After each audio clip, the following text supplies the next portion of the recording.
ಒಂದು ಪ್ರತಿಭಟನೆ ನಮ್ಮ ತಾಲೂಕು ಕಚೇರಿ ಮುಂದೆ ನಾವು ಹಮ್ಮಿಕೊಂಡಿದ್ದೀವಿ. ಅಂದರೆ ಭಾರತ ಕಮ್ಯುನಿಸ್ಟ್ ಪಕ್ಷ ಮತ್ತು ಕರ್ನಾಟಕ ಪ್ರಾಂತ ರೈತ ಸಂಘ ವತಿಯಿಂದ ಈ ಏನು ಇತ್ತೀಚೆಗೆ ನಮ್ಮ ರೈತರು, ಈ ಕಾರ್ಮಿಕರು, ವೃದ್ಧಾಪ್ಯರು, ವಿದ್ಯಾರ್ಥಿಗಳು ಎಷ್ಟು ಸಮಸ್ಯೆಗಳಿದಾವೆ ಅಂದರೆ ಆ ಸಮಸ್ಯೆಗಳು ನಾವು ಎಣಿಕೆ ಮಾಡೋಕ್ಕೆ ಕೂಡ ಸಾಧ್ಯವಿಲ್ಲ. ಯಾಕಂದರೆ ಈ ನಾಡು ಕಚೇರಿಗಳಲ್ಲಿ ಈ ವೃದ್ಧಾಪ್ಯ ವೈದ್ಯರು ಇವರು ಅದೇನೋ ಇನ್ಕಮ್ ಸರ್ಟಿಫಿಕೇಟ್ ಬೇಕು, ಕ್ಯಾಸ್ಟ್ ಸರ್ಟಿಫಿಕೇಟ್ ಬೇಕು ಅಂತ ಹೇಳಿಬಿಟ್ಟು ಕ್ಯೂಗಳು, ಅದು ಆವಣಿಯಲ್ಲಿ ಮೊನ್ನೆ ಹೋಗಿದ್ವಿ, ಅವತ್ತು ನೈಟ್ ಕೂಡ ಅಲ್ಲೇ ಮಲಗಿದ್ರು ಏನೋ, ಅಷ್ಟೊಂದು ಕ್ಯೂಗಳಿದ್ದಾರೆ. ಏನೋ ಒಂದು ಇನ್ಕಮ್ ಸರ್ಟಿಫಿಕೇಟು ಅವ್ರಿಗೆ ಗೊತ್ತಾಗಲ್ವಾ, ಮೊದಲು ಅವ್ರಿಗೆ ಪೆನ್ಷನ್ ಆರ್ಡರ್ ಕೊಟ್ಟಿರ್ತಾರೆ ಅವರು. ಆ ಪೆನ್ಷನ್ ಆರ್ಡ್ರ್ ಮೇಲೆ ಅದೇ ಆರ್ಡ್ರನ್ನ ಅವರೇ ಹೋಗ್ಬಿಟ್ಟು ಒಂದು VNO, ತಹಸೀಲ್, ರೆವಿನ್ಯೂ ಇನ್ಸ್ಪೆಕ್ಟ್ರು ಯಾರು ಹೋಗ್ಲಿ ಪರಿಶೀಲನೆ ಮಾಡ್ಬೋದಲ್ಲ.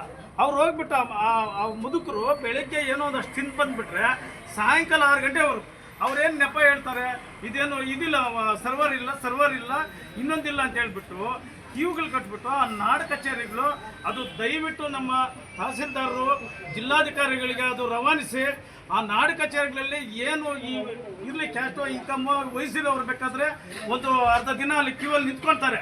ಬಟ್ ಮುದುಕರು ಪಾಪ ವಯಸ್ಸಾಗಿರೋರು ಅವ್ರು ಯಾವ ರೀತಿಯಲ್ಲಿ ಆ ನಾಡು ಕಚೇರಿಗಳಲ್ಲಿ ಅವ್ರು ನಿಂತ್ಕೊಂಡು ಬೆಳಗ್ಗಿಂದ ಸಾಯಂಕಾಲವರೆಗೂ ಅಲ್ಲಿ ನಿಂತು ಅವ್ರು ಏನಾಗಬೇಕು, ಅದರಿಂದ ಅವ್ರು ಕೊಡೋ ಒಂದು 1000 ರೂಪಾಯಿ ಪೆನ್ಷನ್ ಇದಕ್ಕೆ ಅವ್ರ ಪ್ರಾಣಗಳು ಕೂಡ ಹೋಗೋ ಮೂವ್ಮೆಂಟ್ಗಳಿದ್ದಾವೆ. ಆ್ಯಕ್ಚುಲಿ ಆ ನಾಡು ಕಚೇರಿಗಳ ಹತ್ರ ಹೋಗಿ ಅವರು ಆ ದುಕ್ಸಂದ್ರ, ಆ ತಾಯ್ಲೂರು, ಆ ಆವಣಿ, ಬೈರ್ಕೂರು, ಈ ವಿವಿಧ ನಾಡು ಕಚೇರಿಗಳಲ್ಲಿ ವಯಸ್ಸಾಗಿರೋರಿಗೆ ಭಾರಿ ತೊಂದರೆ ಆಗಿದೆ.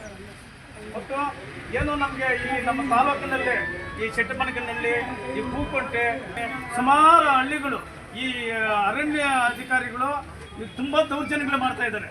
ಪಾಪ ಅವರು ಸುಮಾರು ಇವತ್ತಲ್ಲ ನಾಳೆ ಅಲ್ಲ, ಸುಮಾರು ಅವ್ರ ತಾತ ಮುತ್ತಾತರ ಕಾಲದಿಂದ ಜಮೀನುಗಳಲ್ಲಿ ಅವರು ಸ್ವಾಧೀನದಲ್ಲಿದ್ದಾರೆ. ಅವ್ರ ಪ್ರಾಣಿಗಳು ಮಾಡ್ಕೊಂಡಿದ್ದಾರೆ, ದರ್ಖಾಸ್ತಲ್ಲಿ ಮಂಜೂರು ಮಾಡಿದ್ದಾರೆ. ಅಂಥ ಜಮೀನುಗಳನ್ನು ಹಠತ್ತಾಗಿ ಫಾರೆಸ್ಟ್ ಅವರು ರಾತ್ರಿ ಹೋಗೋದು. ಆ ಬೋರ್ಗಳಿದ್ದಾವೆ, ಬೋರ್ಗಳು ಸುತ್ತವಾಗಿ ಪೆನ್ಷನ್ ಹಾಕ್ತಾರೆ. ಭಾರಿ ಕಿರುಕುಳ ಇದೆ ರೈತರಿಗೆ. ಅದು ನಮ್ಮ ತಾಲೂಕು ತಹಸೀಲ್ದಾರರು ಜಿಲ್ಲಾಧಿಕಾರಿಗಳಿಗೆ ಇದು ರವಾನಿಸಬೇಕು. ಅವರಿಗೆ ಒಂದು ಶಾಶ್ವತವಾದ ಒಂದು ಪರಿಹಾರವನ್ನು ಕಂಡುಕೊಳ್ಳೋಕ್ಕೆ ನಾವೊಂದು ಮನವಿ ಕೊಡ್ತಾ ಇದ್ದೀವಿ.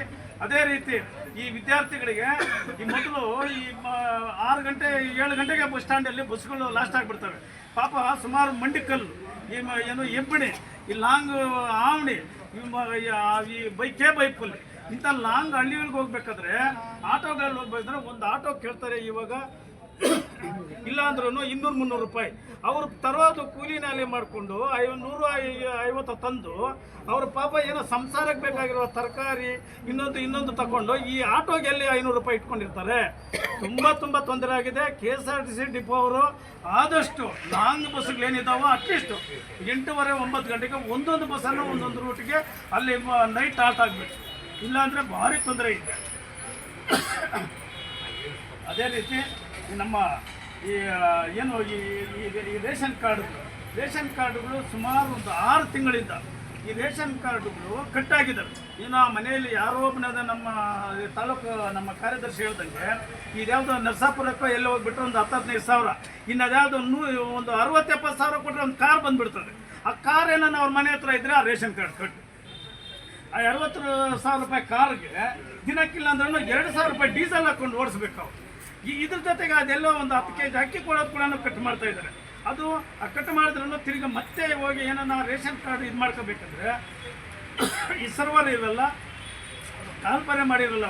ಏನೋ ಅಪ್ಲಿಕೇಶನ್ ಹಾಕಿ ಹೊಸದಾಗಿ ರೇಷನ್ ಕಾರ್ಡ್ ತಗೋಕ್ಕೆ ತುಂಬ ತೊಂದರೆ ಆಗಿದೆ. ಅದರಿಂದ ನಮ್ಮ ತಹಸೀಲ್ದಾರರವರು ಇದನ್ನು ಗಮನ ಹರಿಸ್ಕೊಂಡು ಎಲ್ಲ ತುಂಬ ಸಮಸ್ಯೆಗಳಿದ್ದಾವೆ. ಈ ಸಮಸ್ಯೆಗಳ ಬಗ್ಗೆ ಎಲ್ಲನೂ ಜಿಲ್ಲಾಧಿಕಾರಿಗಳಿಗೆ ಇದು ನಮ್ಮ ರವಾನಿಸಿ ಇದೇನನ್ನ ನಮಗೆ ಈ ಸಮಸ್ಯೆಗಳೇನನ್ನ ಈಡೇರಿಕೆ ಆಗಿಲ್ಲ ಅಂದರೆ ಮುಂದಿನ ಹೋರಾಟ, ನಾವು ಉಗ್ರವಾದ ಹೋರಾಟವನ್ನು ನಾವು ಹಮ್ಮಿಕೊಳ್ಳಲು ಸಿದ್ಧವಾಗಿದೆ ಅಂತೇಳಿ ಈ ಮೂಲಕ ನಾವು ಹೇಳ್ತೇವೆ.